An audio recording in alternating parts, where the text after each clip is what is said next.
স্বামী ও শ্বশুর বাড়ির লোকেদের নির্যাতন থেকে বাঁচতে পালিয়ে এসে বাবার বাড়িতে আশ্রয় নিয়েছিল পঞ্চম শ্রেণীর স্কুল ছাত্রী হাবিবা।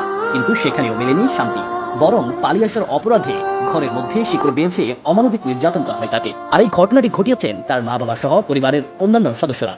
গত ৩ মাস আগে উপজেলার রাজিহার ইউনিয়নের রাংতা গ্রামের শাহজাহান মোল্লার ছেলে সাজিদ মোল্লার সাথে জোর করে বিয়ে দেওয়া হয় ১৩ বছর বয়সী কিশোরী গৃহবধূ হাবিবাকে। স্থানীয় নুরু বাহাদুর ও জামাল তাজ জানিয়েছেন, বিয়ের ১ মাস না যেতেই কিশোরী হাবিবার উপর নেমে আসে স্বামী ও শ্বশুর বাড়ির লোকেদের নির্যাতনের স্ট্রিম রোলার।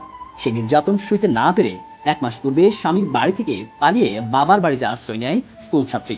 মা বাবাকে জানান স্বামীর বাড়িতে আর ফিরে না যাওয়ার কথা। এরপর থেকে মেয়ের উপর নির্যাতন শুরু করে তার মা মারুফা বেগম, বাবা জামাল হাওলাদার ও দুলাভাই আলামিন আকন সহ পরিবারের অন্য সদস্যরা। সবশেষ গত ১ জুন তাকে শিকল ও রশি দিয়ে ঘরের খুঁটির সঙ্গে বেঁধে মারধর করা হয়।